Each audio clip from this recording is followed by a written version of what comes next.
आइए शुरू करते हैं बच्चों आज का क्लास। और आज हम लोग बात करेंगे chapter D and F block, जो आपके 12th क्लास में बहुत ही इंपॉर्टेंट रोल प्ले करता है।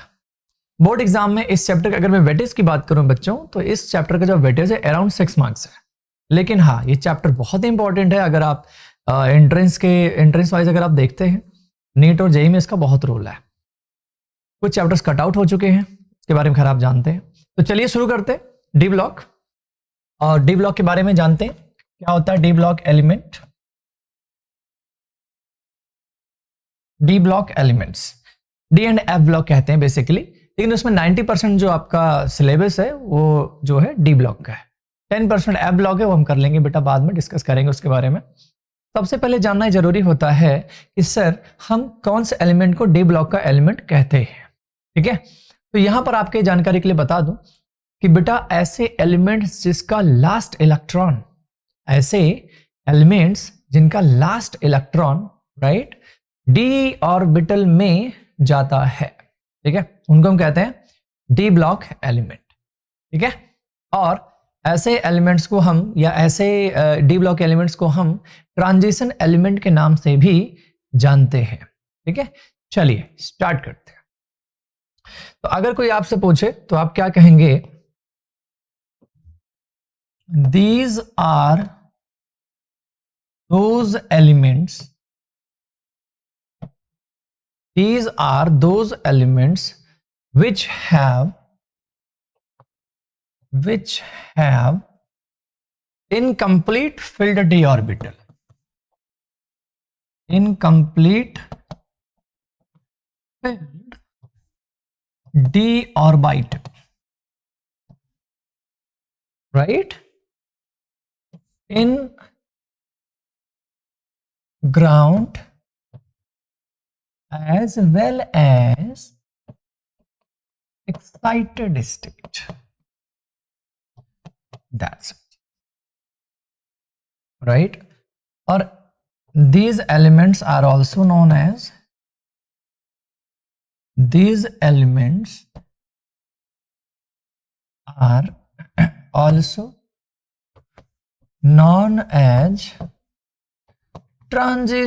element. जरा बच्चों पढ़ लो इसको प्यार से। These are those elements which have incomplete filled d orbital in ground state as well as excited state. These elements are also known as transition element.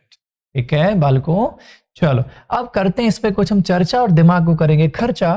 कैसे? हम ये देखेंगे सबसे पहले कि इलेक्ट्रॉनिक कॉन्फ़िगरेशन हम कैसे कर सकते हैं, क्योंकि बिना इलेक्ट्रॉनिक कॉन्फ़िगरेशन आए तुम कैसे पता करोगे क्या इलेक्ट्रॉन एक्साइटेड स्टेट में है कि ग्राउंड स्टेट में है? क्या आपको पता है हम कैसे इलेक्ट्रॉनिक कॉन्फ़िगरेशन फाइंड आउट करते हैं?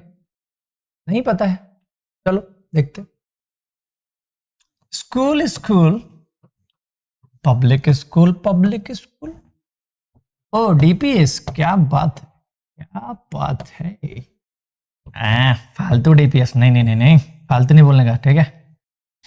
तो school public school DPS fabulous DPS.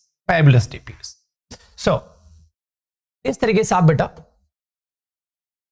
Trick बता रहा हूं, ट्रिक की तरह लेना, ठीक है, क्योंकि ट्रिक में कोई सर पैर तो होता नहीं है, ट्रिक होता है।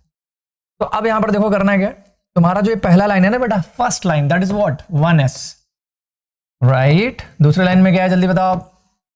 2p। तीसरी लाइन में क्या है? 3d। चौथी लाइन में क्या है जल्दी बताओ भाई, क्या है चौथे लाइन में? ये कलर ले ले, चलो ये ले लेते। दिस इज व्हाट, पहले लाइन में 1s से स्टार्ट है, दूसरे लाइन 2p से, तीसरे में 3d में, चौथे में 4f। तो मेरे प्यारे प्यारे बच्चों, गुलजारी लालों, यू कैन से, चलो 1s से स्टार्ट करो। अगला s क्या कहलाएगा जल्दी बताओ? 2s। अगला s उसके आगे का 3s, 4s, 5s, 6s, 7s, ओ 8s। क्या ही बात है। 2p से अगला हमारा क्या होगा बेटा? 3p, 4p, 5p, 6, 7। 3D में अगर हम देख लेते हैं तो 3D से आपका अगला हो जाता है 4D, फिर हो जाता है 5D, फिर हो जाता है 6D। 4F का अगला क्या है बेटा, पता है ना क्या है, 5F। हो गया ना काम तमाम। सर यूज कैसे करना है, अब 2 मिनट का काम है यार, ध्यान से देखो। अगर मैं कहूं है ना, ओके, सो सपोज दैट अगर मैं यहां लिखता हूं, कोई भी एलिमेंट बताओ यार, ऑक्सीजन, चलो लिख लो। कितने इलेक्ट्रॉन होते हैं, 8 इलेक्ट्रॉन होते हैं। जिन बच्चों को नहीं पता इन ऑर्बिटलों में कितने इलेक्ट्रॉन हम फिल कर सकते हैं, राइट, उन बच्चों के लिए खास तौर पे एस में मैक्सिमम 2, पी में मैक्सिमम 6, डी में मैक्सिमम 10 और एफ में मैक्सिमम 14। क्या आप इसको रट्टा मार सकते हैं? जी सर बिल्कुल मार लो। अगर आपको नहीं पता तो रट लो। 11th का कॉन्सेप्ट बेटा 12th में पढ़ाना पड़ रहा है ना। मैं नहीं चाहता कोई ऐसा कॉन्सेप्ट आपसे छूट जाए, ठीक है भाई। चलो आगे की बात करते हैं। तो आप अगर यहां पर देखेंगे ऑक्सीजन में 8 इलेक्ट्रॉन है, तो पहले में कितने जाएंगे 2 और अगले में 2, यानी कि 1s2 2s2, 4 चले गए बच्चों। अच्छा अभी कितने बचे, 8 में से 4 घटा दो जल्दी से, 4 बचे। तो पी में जाने के आसार कितने, 4, क्योंकि हमारे पास टोटल 8 इलेक्ट्रॉन, तो पी में कितने जाएंगे 2p4। तो इस तरीके से आपको कॉन्फ़िगरेशन करना है। बोलो इजी या नहीं, इजी पीजी ना यार। स्क्रीनशॉट ले लो, ठीक है, बहुत काम आने वाला है। जिसको इलेक्ट्रॉनिक कॉन्फ़िगरेशन अच्छे से आता है वो इनऑर्गेनिक में 50% तो जीत यूं ही हासिल कर लिया, 50%, क्योंकि इलेक्ट्रॉनिक कॉन्फ़िगरेशन में बहुत सारे टॉपिक्स आपके रन होते हैं और वो टॉपिक्स इसके बिना कतई इंपॉसिबल है, कतई। चलो अब बात करते हैं हम आपसे, सर डी ब्लॉक आप पढ़ा रहे हैं, इलेक्ट्रॉनिक कॉन्फ़िगरेशन आप बता रहे हैं, सर बताने का रीजन क्या है? तो बड़ा इलेक्ट्रॉनिक कॉन्फ़िगरेशन ही रीजन है, ऑब्वियस सी बात है। तो डी ब्लॉक में हमारे पास टोटल 4 सीरीज होते हैं, ठीक है। आपके सिलेबस में पहला सीरीज है, दूसरा सीरीज नहीं है, तो फिर भी लेकिन आपको मैं कोशिश करूंगा चारों सीरीज बताने का, लिखवाने का। ध्यान से देखें, तो आपके डी ब्लॉक का जो पहला ट्रांजिशन सीरीज है, first transition series, first transition series, ठीक है। क्या है जरा देखो, साइंस टीचर वेरी क्रूएल मांगे फेयर कॉपी। ओहो हो, खतरनाक टीचर है भाई, ये तो मार ही डालेगा, है ना। साइंस टीचर वेरी क्रूएल मांगे फेयर कॉपी, तो कॉपी का नाम पता है क्या है, निकुंजन। ओ भाई ये कोई नाम होता है तो है भाई, क्या किया जाए, है। फिर चलो इलेक्ट्रॉनिक कॉन्फ़िगरेशन लिख लेते बेटा, 21 से लेकर 30 बल है ना, ये 22 23 24 you can write here, is it. ये आपका पहला ट्रांजिशन सीरीज, जिसे आप याद कर सकते हैं और तरीका मैंने आपको बता दिया। साइंस टीचर वेरी क्रूएल मांगे फेयर कॉपी निकुंजन, इज इट। चलिए अब करते हैं आगे की बात। कोई आपसे कहे कि क्रोमियम या मैग्नीज है, मैग्नीज का इलेक्ट्रॉनिक कॉन्फ़िगरेशन लिखो, तो सबसे पहली बात तो ये बेटा आपका एटॉमिक नंबर पता होना चाहिए। बताओ, साइंस टीचर वेरी क्रूएल मांगे 25, तो 25 इसका एटॉमिक नंबर है। इसके अंदर कितने इलेक्ट्रॉन आए, 25 इलेक्ट्रॉन आ गए, सिंपल सी बात है, राइट। अब देखो यहां पर इसमें हमें कॉन्फ़िगरेशन कैसे करना है इसका। अगर आप यहां पर देखो लास्ट वहां पे यही तरीका, देखो क्या करोगे बताओ, 1s2 2s2, समझना मेरी बात, 4 इलेक्ट्रॉन चले गए, 25 में से 4 चले गए, p6 मैक्सिमम जा रहा है ना भाई, इलेक्ट्रॉन ज्यादा है तो मैक्सिमम लेवल पे जाओ, s2 1s2 2s2 2p6 3s2 3p6, है ना, और 4s2। तो यहां तक अगर आप इलेक्ट्रॉन काउंट करोगे बच्चों तो आपको 20 इलेक्ट्रॉन काउंट होके दिख रहा है। कैसे देखो, 2 2 4 6 10 12 18 20, बचा कितना बड़ा 5, किस में जाएगा, डी में। देख रहे हो कुछ देख रहे हो, 4s2 3d5, समझे, 4s पहले फिलअप होता है, 3D से पहले 4s फिलअप होता है। उसका कारण क्या है? कोई अगर आपसे पूछे तो क्या बताएंगे आप? क्योंकि जो एनर्जी है वो 4s की कम है और 3D की एनर्जी क्या है बेटा? ज्यादा है, समझे? इसलिए चलो आगे की बात करते है ना। कर देना आपने वही बात जो मैं नहीं चाहता था, है ना। अरे मतलब चाहता था यार, समझ जाओ बस, मेरा मेन मोटिव है तुम्हें समझ में आ जाए भाई, ठीक है। तमाम बुक्स पढ़ते हो, तमाम आप वीडियो देखते हो, राइट, बट बेसिक पे बात करना बहुत जरूरी है। बिना बेसिक के कुछ नहीं हो सकता है, seriously I am telling you. आप चाहे जितेंद्र, महेंद्र, राजेंद्र, प्रदीप, दिनेश, गजेंद्र, कोई भी बंदर उठा लो, तुम्हें कुछ भी समझ में इजीली डेप्थ में जाकर तब तक नहीं आएगा जब तक आप किसी भी कॉन्सेप्ट के कोर में नहीं जाओगे।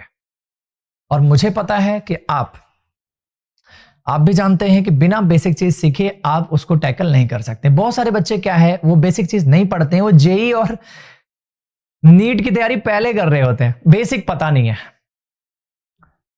और उनको लगता है एडमिशन लेते ही डॉक्टर बन गए भाई, एडमिशन लेते ही डॉक्टर बन गए, चाहे किसी भी इंस्टीट्यूट में।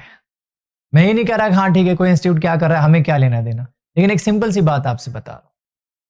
तो बेटा एडमिशन लेना बड़ी बात नहीं होती, बड़ी बात यह होती है कि आप कितना अपने कॉन्सेप्ट की होल्डिंग रखते हैं, वही आपके काम आता है। खुद की मेहनत आपके काम आती है, चाहे कोई भी टीचर पढ़ाए, बट आपकी खुद की मेहनत नहीं है तो आप कुछ भी नहीं कर सकते हो, guaranteed I am telling you.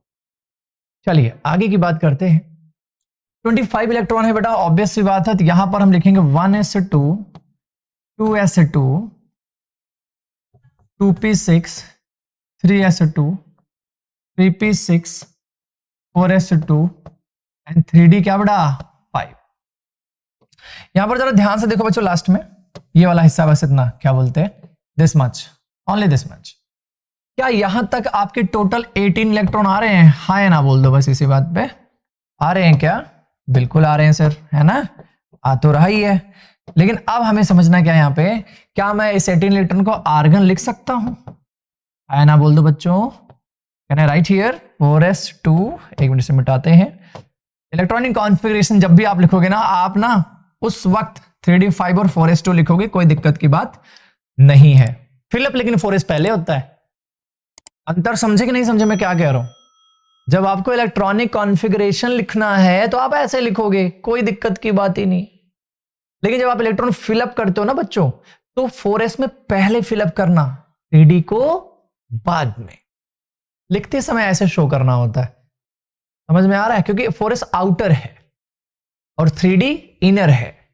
Question ये आता है सर आप 4s क्यों पहले फिलअप कर रहे हो जब आउटर है तो? अरे पगला, एनर्जी जिसकी डाउन होगी ना उसमें इलेक्ट्रॉन पहले जाता है, तो 4s में इलेक्ट्रॉन पहले जाएगा, उसके बाद 3d में, क्योंकि 3d की एनर्जी 4s से क्या है, ज्यादा है। क्या ये बात पकड़ में आ रहा है? इजी ना? ठीक है, चलिए ये आपका manganese finish. And now I am talking about chromium. देखिए बेटा, क्रोमियम का इलेक्ट्रॉनिक कॉन्फ़िगरेशन 24 इलेक्ट्रॉन होते हैं। इसमें आप क्या करने वाले हो, 1s2 2s2, क्यों ना मैं डायरेक्टली लिख दूं, कोई दिक्कत तो नहीं बेटा, आप लोग कर लेना। आर्गन, आर्गन हो गया बेटा आपका, और क्या जाएगा 3d5 और 4s1। Question is this, sir जब इलेक्ट्रॉन आप कह रहे थे कि 4s में पहले फिलअप होता है, तो 4s अनपेयर क्यों किया आपने? ये क्या बात हुई? डी में आपने 5 कर दिया पहले ही, ऐसे थोड़ी हो जाता है बेटा, होता है। इट इज एक्सेप्शनल केस, ये भी एक एक्सेप्शनल केस है बेटा, और कॉपर भी एक एक्सेप्शनल केस है। मैं दोनों के ऊपर बात करने वाला हूं। तो जरा देखें यहां पर 3d10 4s1 बेटा, अकॉर्डिंग टू स्टेबिलिटी कॉन्सेप्ट याद रखें, half filled and half filled and fully filled, half filled and fully filled orbitals are more stable। Sir इसका क्या मतलब, स्टेबल है तो है, बट यहां पर सर ये थोड़ी होता है सर आप 4s में क्यों करके आप 3d5 बना दोगे, 4s सर 2 होगा और 3d 4 होगा। सर आपने गलत करा हुआ। आपकी बात मैं इनकार नहीं कर रहा हूं बेटा, हो सकता है आपके हिसाब से गलत है। साइंस ऐसा मानती है कि जब भी कभी डी में 4 इलेक्ट्रॉन होता है, कितने इलेक्ट्रॉन? 4, तो वो s ऑर्बिटल से 1 इलेक्ट्रॉन खींच लेता है। क्यों सर, ऐसा क्या खास रीजन क्या है? बेटा होता क्या है कि हाफ फील्ड उसको बनाना होता है, स्टेबिलिटी अचीव करना होता है। दुनिया में कौन स्टेबल नहीं होना चाहता है? हर कोई होना चाहता है। लेकिन 1 इलेक्ट्रॉन से अगर स्टेबिलिटी आ रही है तो बुराई क्या है? 2 इलेक्ट्रॉन थोड़ी ले रहा है वो, 4s 0 थोड़ी बना रहा है, 1 इलेक्ट्रॉन खींच लिया। सर ऐसे कैसे खींच लेगा? क्योंकि बेटा s की एनर्जी कम है और d की एनर्जी ज्यादा है और स्टेबिलिटी हाफ फील्ड पे आ रही है, तो इलेक्ट्रॉन लेने में कोई बुराई नहीं है। तो 4s से इलेक्ट्रॉन यहां चला आता है बिकॉज फॉर हाफ फील्ड, क्योंकि d में 10 होते हैं तो 5 आ गया। ऐसी कॉपर में बेटा क्या होता है आपके अकॉर्डिंग अगर मैं चलूं तो 4s 2 और 3d क्या होना चाहिए 9, बट वही है ना, 1 इलेक्ट्रॉन अगर आते ही क्या हो जाएगा? फुल्ली फिल्ड हो जाएगा। तो इस वजह से होता क्या है मेरे बालक? 4s 1 3d। That's it. यहां तक मैं मानता हूं कि आपको समझ में आ गया होगा। यस और नो? क्लियर है? ठीक है, चलिए आगे की बात करते हैं। अब सुनो बेटा, यहां पर मैं आपको बताता हूं कुछ difference transition and non transition element क्या होते हैं। Transition and non transition element क्या होते हैं? देखो बेटा, ट्रांजिशन की अगर मैं बात करता हूं इसकी, तो बेटा डी में क्या होगा? Unpaired at least 1 electron, at least 1 electron होना चाहिए in ground and excited state में। रट्टा मार लो बेटा, कसम से बेड़ा पार हो जाएगा। आज सच बता रहा हूं यार, मजाक लग रहा है? अरे भाई अनपेयर्ड इलेक्ट्रॉन एटलीस्ट 1 इतना होना चाहिए ट्रांजिशन के लिए। मतलब सर आप यूं कहना चाह रहे हो डी ब्लॉक में 2 काइंड ऑफ एलिमेंट्स होते हैं? बिल्कुल होते हैं यार, बिल्कुल होते हैं। तो डी ब्लॉक में 2 कौन से? Transition and non transition. Sir non transition में क्या होता है? बेटा नॉन ट्रांजिशन में क्या होता है? डी क्या होता है? फुल्ली फिल्ड होता है, फुल्ली फिल्ड होता है। इसमें in both ground state and excited state. क्या आप इतना रट्टा मार सकते हो? सिंपल सी बात है ना यार। चलिए आगे की बात करते हैं आपसे। अब आपको यहां पे समझना ये है बालक कि सर कुछ एलिमेंट से एग्जांपल क्या क्या हो सकते हैं। तो बेटा मैं दोनों में एग्जांपल आपको बता देता हूं। जो आप एग्जांपल यहां लोगे ना, किसमें? नॉन ट्रांजिशन में, वो आप लिख लो। अभी मैं आपको बताता हूं क्यों। जिंक हो जाता है बेटा यहां पर, कैडमियम हो जाता है, मरकरी हो जाता है, ठीक है। ये बेसिकली क्या होते हैं? नॉन ट्रांजिशन में आते हैं। यहाँ पे क्या होता है? क्रोमियम आपका आ जाएगा, कॉपर आपका आ जाएगा, ठीक है। ये सारी चीजें हो गई, मैंगनीज आ जाएगा, एक्सेट्रा etc। सर मतलब आप यूं कहना चाह रहे हो मतलब जो डी ऑर्बिटल है ना वो फुल्ली फिल्ड रहे, चाहे ग्राउंड स्टेट हो चाहे एक्साइटेड स्टेट हो, चाहे वो एटम हो चाहे वो आयन हो, लेकिन डी में कितने हो? उम्मीद है मैं आपको समझा पा रहा हूं। अगर नहीं समझ में आ रहा बेटा प्लीज कमेंट करो। आपको समझाना ही तो हमारा मोटिव है, फिर तुम्हारे लिए तो कर रहे हैं यार सर। बस आपका सपोर्ट चाहिए बेटा, बस सिर्फ आपका सपोर्ट।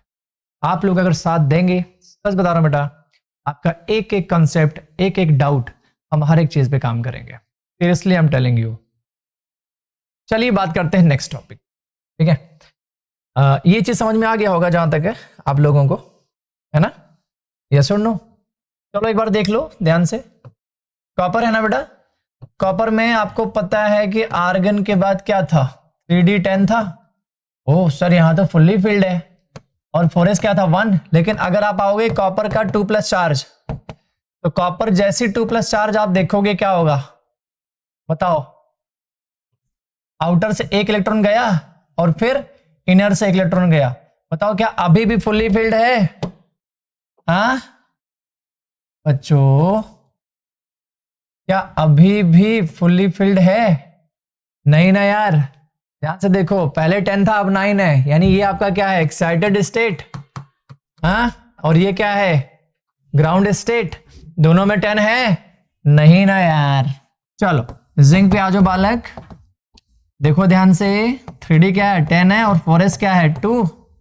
अच्छा जी, Zn2 प्लस जरा ध्यान देना बच्चों, क्या हो जाएगा आर्गन, ये आपका क्या हो जाएगा बेटा 3D10 और 4s क्या हो जाएगा 0। तो बेटा जरा ध्यान से देखें, ये तो आपका हो गया ग्राउंड स्टेट है ना, और ये क्या हो गया बेटा एक्साइटेड स्टेट।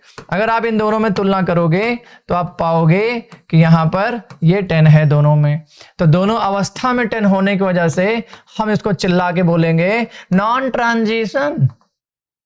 क्या बोलेंगे non transition, right, that's it. बोलो यहां तक समझ में आया क्या? तो ट्रांजिशन क्या होता है, नॉन ट्रांजिशन क्या होता है, तुम्हें समझ में आ गया बेटा, ये बहुत अच्छी बात है। आपको इलेक्ट्रॉनिक कॉन्फ़िगरेशन निकालना भी आ गया, ये तो बहुत ही अच्छी बात है। लेकिन अब मैं इनऑर्गेनिक के कुछ ऐसे टॉपिक्स के बारे में डिस्कस करूंगा जिसके बिना बहुत सारे concept you can not do it. जैसे क्या क्या, स्क्रीनिंग इफेक्ट, ठीक है, जिसको हम सील्डिंग इफेक्ट के नाम से जानते हैं। न्यूक्लियर चार्ज क्या होता है, तो चलो वन बाय वन हम लोग बात करते हैं, ठीक है। तो बच्चों एक कॉन्सेप्ट ये होता है कि व्हाट इज, कभी भी कोई भी मुंह उठा के आपसे पूछ सकता है what is nuclear charge, right. तो जरा देखो क्या होता है न्यूक्लियर चार्ज, ठीक है। तो न्यूक्लियर चार्ज क्या होता है, देखते हैं, यहां लिख लेते हैं न्यूक्लियर चार्ज के बारे में। It is the total charge present in nucleus, that is total number of proton, that's it, that is total number of proton। अरे भाई न्यूक्लियस में रहता कौन है, प्रोटॉन ही तो रहता है। जो प्रोटॉन का चार्ज होता है बेटा न्यूक्लियर चार्ज कहता है। सबसे बड़ी बात क्या है, इसको डिनोट करते हैं जेड से। बस सर कर दी छोटी बात, अरे छोटी बात कैसे यार, यही तो न्यूक्लियर चार्ज है जो ऑर्बिटल या ऑर्बिट्स के जो इलेक्ट्रॉन्स होते हैं उनको क्या करता है, खींचता है। अगर ये घट जाए बढ़ जाए तो क्या होगा, एटॉमिक साइज घट सकता है या तो बढ़ सकता है। देखते हैं कैसे, दिमाग लगाना, ठीक है। ये आपका लिथियम है, आपका ये बेरिलियम है, फिर आपका बोरान आता है, कार्बन आ जाता है, नाइट्रोजन, ऑक्सीजन और फ्लोरीन। क्या आपको पता है बेटा ये सारे के सारे मेंबर आपके सेकंड पीरियड के हैं, है ना, बोल दो इसी बात पे, पक्की बात है ना, इतना तो आता ही है यार। फिर अच्छा, तो अभी बात बताओ, जैसे जैसे मैं लेफ्ट टू राइट जाऊंगा, ठीक है, प्रोटॉन की संख्या कितनी हो रही है, प्रोटॉन के नंबर कितने हो रहे हैं, ये तो आपका 3 प्रोटॉन है, ये आपका 4 प्रोटॉन है, ये 5, ये 6, 7, 8 और ये 9। कितने सारे प्रोटॉन है यार। लिथियम में 3 है, बाकी आप आगे बढ़ते जाओ 9 प्रोटॉन आ ही गए। और भैया सबसे बड़ी बात 2 ही ऑर्बिट है। तो जैसे जैसे क्या हो रहा है बेटा, ध्यान से समझना मेरी बात, ठीक है। जैसे जैसे प्रोटॉन की संख्या क्या हो रही है, हाँ बढ़ रही है, वैसे वैसे आप क्या मानते हैं, अपना बताओ, मेरी छोड़ो, क्या अट्रैक्शन फोर्स बढ़ेगा आउटर ऑर्बिट पे, यस और नो, बढ़ेगा ना। भाई 3 प्रोटॉन से तुम कहां पहुंच गए, कहां पहुंच गए, 9 प्रोटॉन ना। ऑब्वियस सी बात है बेटा, अट्रैक्शन फोर्स बढ़ेगा तो एटॉमिक साइज क्या होने वाला है, इंक्रीज या डिक्रीज, कॉमन सेंस है ना, डिक्रीज होने वाला है ना। तो बेटा एटॉमिक साइज क्या होगा, atomic size will decrease on going from left to right. ये था न्यूक्लियर चार्ज। और जानेंगे बात हम लोग बहुत सारी, क्योंकि इस चैप्टर में बहुत ही अच्छी अच्छी बातें हैं जो आप समझेंगे और प्रैक्टिस भी करेंगे। सबसे बड़ी बात क्या है बेटा कि देखिए क्या है कि अगर आप बेसिक चीज अगर आप समझ जाते हैं किसी चैप्टर का, जो एसेंस है, जो कोर है, तो आपको इस चैप्टर में अंडरस्टैंडिंग बढ़ती है, इंटरेस्ट बढ़ता है, और उसके साथ साथ आप उस पर अपने आप प्रैक्टिस करोगे यार। डेली आपको मोटिवेशन की जरूरत है। अच्छा ये बताओ, क्या मोटिवेशन से काम चलता है? नहीं ना। मोटिवेशन कितने दिन का काम करता है, 1 दिन 2 दिन। तो वो क्या चीज है जो आपको हमेशा मोटिवेट करके रखेगा, कभी सोचा है अपना? बेटा आपके जीवन में जो सबसे ज्यादा जरूरी हो ना, उसके सपने देखो। समझ में आ रहा है? आपके जीवन में जो आपका ड्रीम है, जो आपका गोल है, उसके सपने देखो, उसको जीना सीखो, उसको पाने की कोशिश करो। पागल हो जाओगे, और वही पागलपन क्या होता है? मोटिवेशन होता है। एक पागलपन की जरूरत है। एग्जाम पास में आ रहा है बेटा, थोड़ा सा अपने पर फोकस करिए, थोड़ा गैजेट से दूरी बनाइए, फालतू के दोस्तों को साइड हटाओ, कोई फायदा है नहीं, टाइम वेस्ट है ना। कल को वो भी तुम्हें सॉरी टाटा बाय बाय बोल देंगे, क्या फायदा। ठीक है, मिलते हैं आप लोगों से नेक्स्ट वीडियो में बच्चों। ख्याल रखिए, स्टे हेल्दी, स्टे सेफ। नमस्कार।